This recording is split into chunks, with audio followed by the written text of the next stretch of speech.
Hi guys, and welcome back to my channel. It feels super weird actually sitting down and filming this video. Honestly just feels so crazy, but we are here. I thought I would just sit down today and kind of talk you guys through my birth experience. I think I have a few clips as well that I'm going to insert and kind of just let you guys know what has happened I guess with my labour and this pregnancy. So I'm going to start with the fact that I actually had a induction. I was induced this labour. Again, I was actually induced with Mila as well, and I had to have an induction this time. So last time actually was due to my blood pressure, but I actually made it all the way to the end. This time I actually got induced at 38 weeks plus 2 days when I originally went in, to start my induction. Okay, I'm gonna try and get all of this right with the dates because so much went on. But this time I actually got diagnosed with gestational diabetes near the end of my pregnancy, which was a little bit confusing for me because obviously I had my checks and you can hear baby girl right there, she's asleep right now. My results came back absolutely fine, so I was a little bit confused, but because she was actually measuring so large, they wanted me to do it again, which I did. I had to kind of have a, I had to come home and basically prick my finger and check my blood sugars every day after eating, before eating, and basically send it into an app, and my doctor would check everything. Anyways, I got a call earlier than what I thought I was going to get a call. I was meant to be doing it for a week, and I ended up getting a call maybe 4 days in, and he explained to me that I do have gestational diabetes, but it is minor, but I do have it, and if I was to go the whole way, it would be dangerous.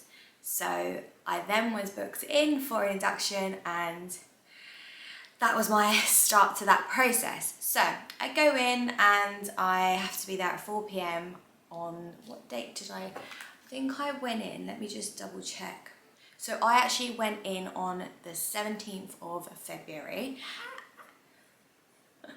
I went in on the 17th of February and I had to go in for 4 p.m. to start my induction process. So I got there at 4 o'clock, but I didn't actually start my induction till 8 o'clock.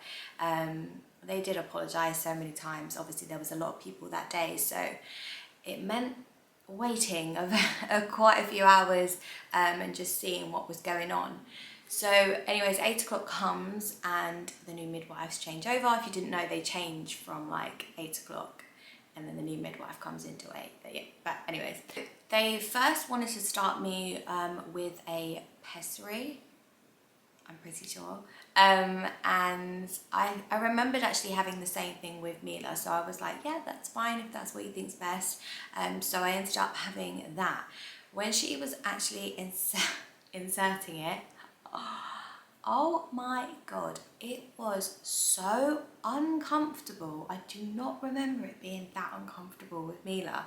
Maybe second time round was just different, or maybe she was just inserting it a bit differently, but it was so painful and I was like, why is it so painful? Don't remember it being like this, but it was, and I was just trying to breathe it out and just I don't know, cope.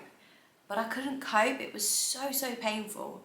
She ended up taking it out and then trying again. When she did it again, she was like, and I started getting contractions. I was like, why am I getting contractions? Oh my god, it was just bloody hell. It went from 0 to 100 real quick, and she hadn't even put it in. And she automatically quickly put it back out, and she went, I've just opened up your cervix for you. I was like, oh, okay. She's like, that's why you're getting contractions. Didn't actually mean to do it, but it basically started my contractions.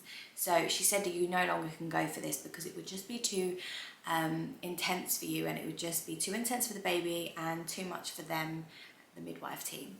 So I was like, okay. So anyways, I'm just like, oh my god, I'm in pain, I'm in pain. It just got triggered like that. So she said, now I want to opt for something different just to push you even more, but it's I think a bit more like calmer. It's not so intense when they use it. And it was the balloon. Never had the balloon before, heard about it, but I didn't hear good things from it. So I was really scared when she was doing that as well.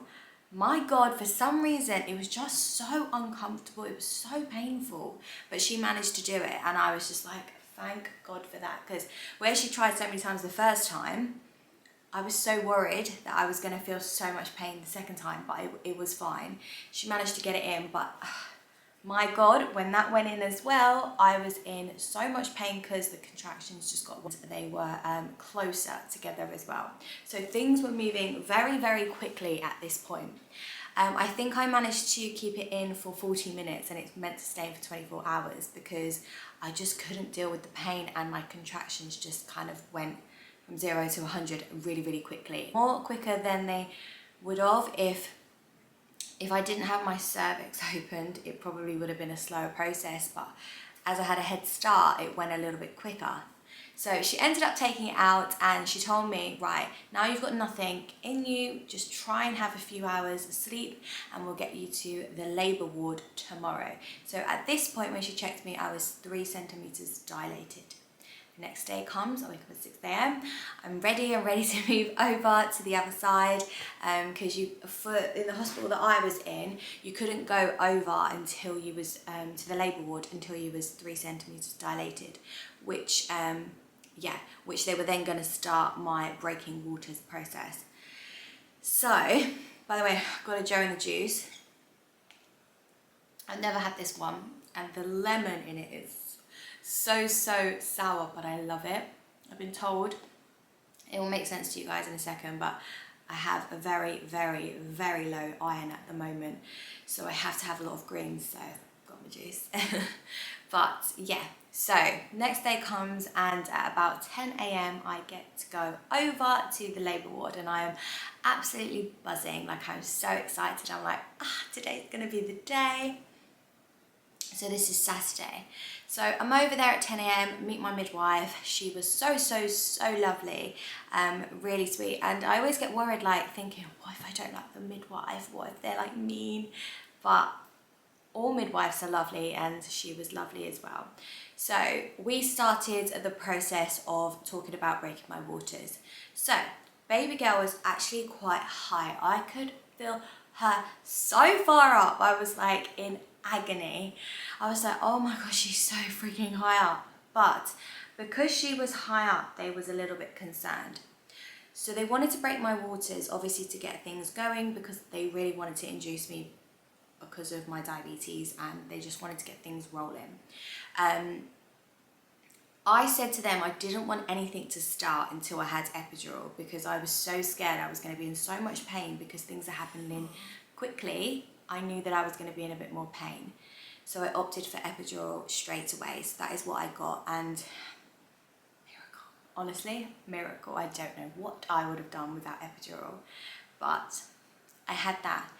When they started checking me ready to break my waters, like I said, they obviously noticed that baby girl was really high. So I had a few other doctors come in and they started to have a chat with me, explaining to me because she's so high and if they break my waters, there's a possibility and a worry that the cord could fall out before the head, which could be quite dangerous, and also would mean I would have to have a C-section. So I'm really worrying at this point, really nervous because I'm just scared in just all areas because I just don't know what to expect. I don't know what's going to happen. I know she's really high and I'm just really scared. And you just, naturally for me, I always think of the worst. So I'm panicking and she's like, just to let you know, loads of doctors and midwives are going to be in here right now, but don't panic, they're all here to help you.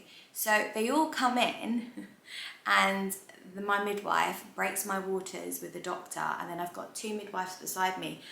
When I say pushing my belly down, oh my God, they're all going for it. And yet I don't feel the pain because I obviously have epidural, but I really feel the pressure of everything and them pushing her down. And all I'm thinking is, is it okay, is it okay, is it okay, is the head dropped, is the head dropped, or is it the cord, is it the cord, like I'm panicking. After, obviously they do it, I said, is everything okay? And it was, and I was so relieved, like, oh, I was just so relieved, just everything went well. Okay, so that process was done and I was really happy, and that meant that I had a little while now to start getting ready before hopefully I was more dilated. So I really connected with my midwife that I had, and I always think, oh, like I really want to have the same midwife throughout the whole time so that I can kind of, I don't know, because you know you feel connected. Anyways, 8 o'clock came and she had to go, and I was like, no. So I was in there from 10 till 8 with her, and obviously didn't get to the point of her with my labour, but it was fine because I then had another midwife, which actually was a really good friend of hers, and she was so lovely. Like I really did connect with this midwife, so I was actually happy that it kind of turned the way that it did. Both girls were lovely, but my second midwife, I really connected with her. So very quickly I was like, am I going to be with you when I'm like in labour? Like, please, I don't want a third midwife, because with me, it was a very long process. So this one, I was just really hoping that, you know, it was going to be okay. And yeah, I luckily was with this midwife, and honestly, I was just so happy. It hit the time, I was fully dilated and I was like ready to go. I then started thinking, me being me, I'm very likely going to have forceps again. I had forceps in my first delivery. I just couldn't push her out, and that was fine. I had the forceps and it actually was okay. I always thought I'd be happy with whatever outcome it happens to be, because it happens for a reason. So if it was meant to be that having forceps again, I was like, I've done it before, I can do it again, it's fine. So it was about 4:30 a.m. where I was fully ready to start pushing, and the adrenaline literally hit in. I couldn't stop shaking. I had the shakes throughout most of the labour, like near the end, because I just kept getting so anxious. My heart rate was sky high. They were like, calm down, just your heart rate's really fast. I was like, I'm trying. And then I started pushing, and you know what? She really explained it so well to me on how to push. I really took it on board. Not that I didn't the first time, but I really took it on board, and I just went for it. And do you know what? Like, I think it was, I don't know, like, it went so quick. I pushed, and then I pushed, and then she popped out. I was like, it was the most surreal feeling, experience. It was amazing. It was just crazy. And then she just popped right out. First thing I said when she came out was, oh, she's small. Like, because I've been hearing everyone and their mum telling me how big my baby's going to be. If you know, you would know that I had, like, even mentioned on my Instagram, apparently I'm meant to have a really big baby. So I was like, she's small, she's really small. Like, I was just so confused, and it was just a very lovely experience until I then started to feel really funny, and I knew something was going on. They pressed the button and loads of people came running in, and I was like, what's going on? And if I didn't have the shakes already, my God, I did. Like, I was going for it. And I'd never been so scared in my life. Like, in that moment, I just laid there, and I remember going to my midwife. Am I gonna pass out? What's going on? Basically, I lost a lot of blood. More blood than they expected. It was very controlled, it was very quick, and it was done, and you know, before I knew it, it was fine. But I swear to God, I don't think I've ever been so scared in my entire life. But I literally can't thank everyone that was in that room who just did a really quick turnaround and really got me back to where I should be. Like, I had a midwife here putting something in my cannula this side, and then this hand the same, and then I had loads of people down there, and I was just like, and then I was looking at Jack, and he was holding the baby, and I was just like, I didn't know what to do. Like, I was so scared, but my midwife was there, and she was just so lovely. She was going to go, and no, you're not going. Stay with me, please, stay with me. Like, I was just so scared. But yeah, like I said, it got controlled very quickly. So yeah, that leads me to after everything. Basically, I lost so much blood, and I just felt extremely weak.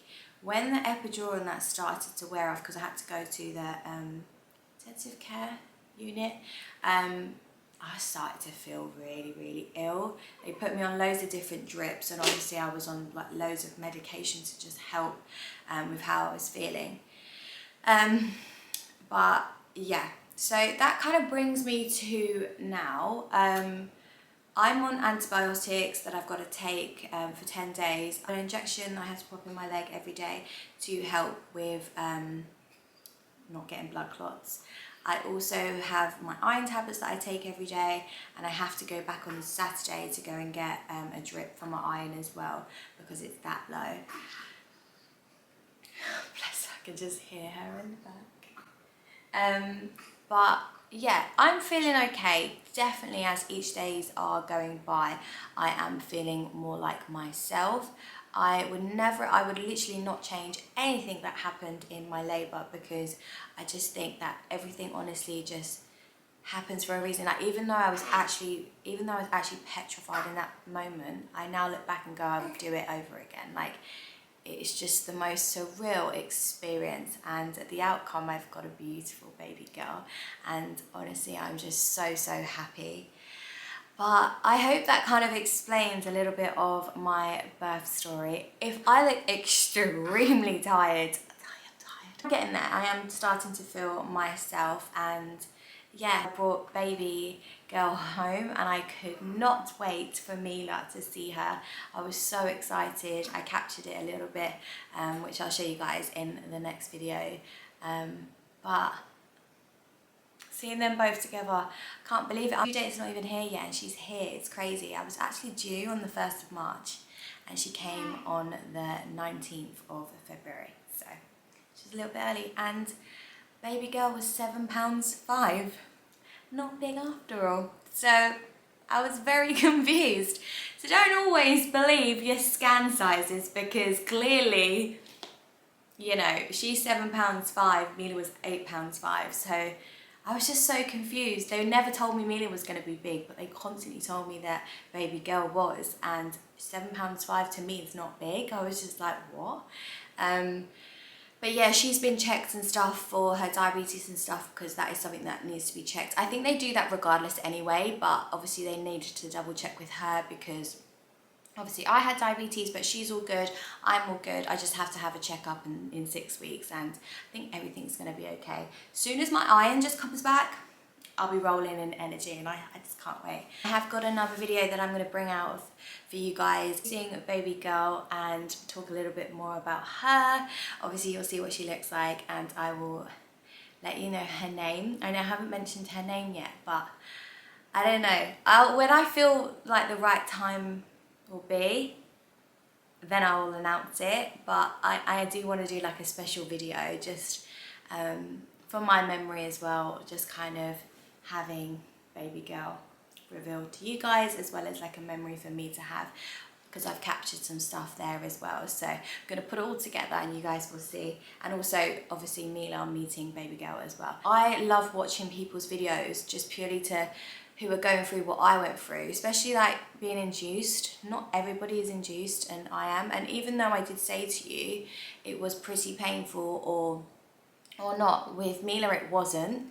With baby girl it was. So every experience obviously is different, but what I will say, honestly, enjoy every single moment you are in that hospital, and every little step that you go through, enjoy it, because when I say to you, when it's over, it's over. I have been going through a little bit of an emotional moment these past few days. Just